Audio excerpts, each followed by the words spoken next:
What am I doing now? Mm. I'm dying internally! I'm kidding. I feel the pain.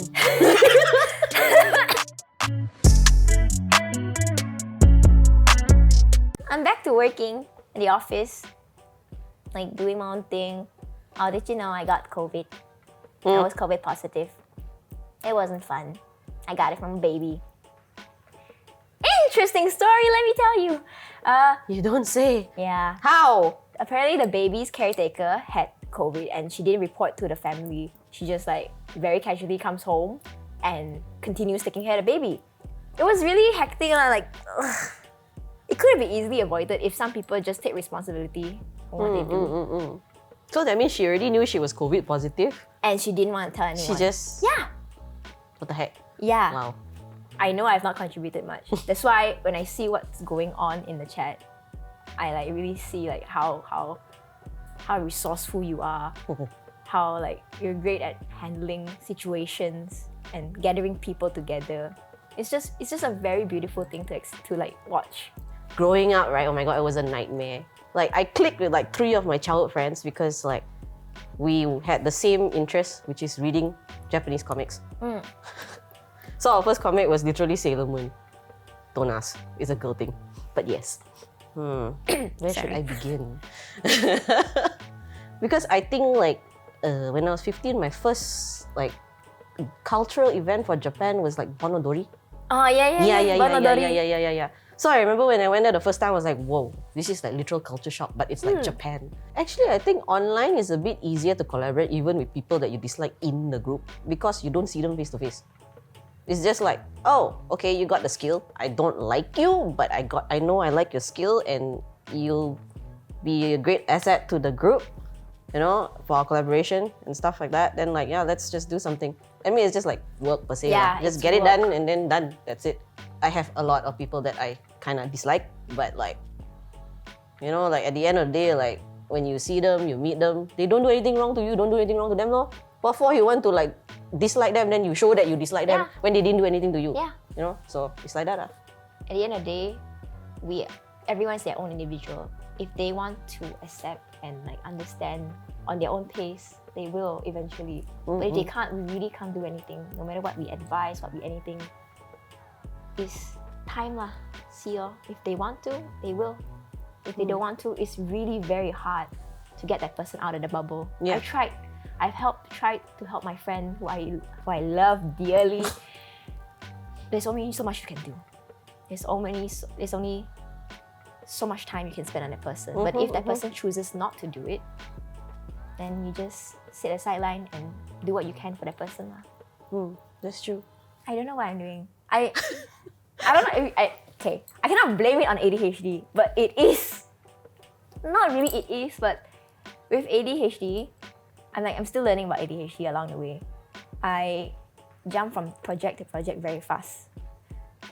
It's not that I don't love what I do. For example, VA, it doesn't mean I don't love it. I still really want to do it. That's why I'm trying to progress that by learning Japanese and hopefully applying to study in Japan as a voice actor. So that is my later on goal that I just recently found, which is very, very, it gives me a lot of energy and like power to want to just strive through it. Yeah, motivating. Yeah, thanks for the word. Why can't I find that word? So that's the side lah. But before this, streaming and voice acting, it was fun. But even though I'm dying inside, even though I'm reading like doing corporate stuff and feel like I'm dying inside at one point, I read this post online saying like sometimes having a job doesn't mean you are changing the world. Sometimes having a job isn't like the biggest thing in your life, but sometimes having a job is just to stabilize yourself, and it's a place to work towards a goal, and that actually helped me restart my fire and motivation for me to want to do voice acting, and then for me to go back into my job, feeling happy and feeling motivated that I want to do this. I want to finish all these projects, get some stuff on my portfolio, and just work it out lah. Cosplay per se, I think, well, I mean like, oh my gosh, where do we begin? Take your time, darling. Okay, let's see, like, my first event was when I was like, what? I think 17. And that was when like cosplay was literally like not a thing at all over here. It's still like so fresh. So like I saw that and I was thinking like, like maybe this can be a thing, you know, like to like let people like break out of their real life per se. Because like as you know, like the whole like pop culture, anime industry and whatnot, right, has like grown like immensely like over the past like decades. Yeah. So there's a lot of like creative and educational factors to it. Like say for example, like even cosplay per se. I mean like I like to meet new cosplayers because I see like the different types of creativity that they have, you know, to craft certain costumes or whatnot. So like I see like the industry in it, right? It's like you can get, because cosplayers in general, right, they're not just like, can't really say hobbies, you know, because each and every one of them actually has a very specific profession. Like you can say like some of them like fashion designers. Some of them are like you say, they do architecture as well. First it's a hobby, then they start like crafting and selling to people. Then it becomes a passion, and then after that, a business. So I never like cease to be amazed by how much cosplay just like evolves all the way. Like, I don't know, like even think about it, like VR itself. like during the pandemic, VR chat was like the go-to for everybody around the world to meet each other.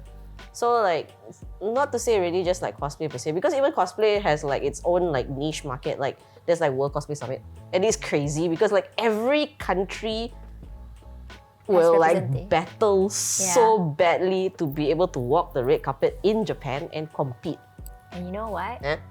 I think when Malaysia went, it was my senior from high school, and now she represents Malaysia. Yeah, such a beautiful story. The cosplay really does bring people together, honestly, because like we all have this certain fandom that we get into. Personally, I just want to bring people together to enjoy things that they never had a chance to. You know, I would like to like breach that part, like so that people can actually meet others overseas. So after meeting like a lot of people overseas internationally, I just felt like these people also have the same interests, you know, like, you know, anime, manga, games, and cosplay and whatnot. We can talk about anything. So I'm like, you know, like events and whatnot over here. I think it'd be cool to have you come over, you know, like just either be a guest or like just come and watch, you know, and tell me what you think about it. You know, different input from different cultures and whatnot. I think I really like that because I really hate that like whenever like people stereotypically just think that, oh, okay, it is like a cosplay event and then it's just that.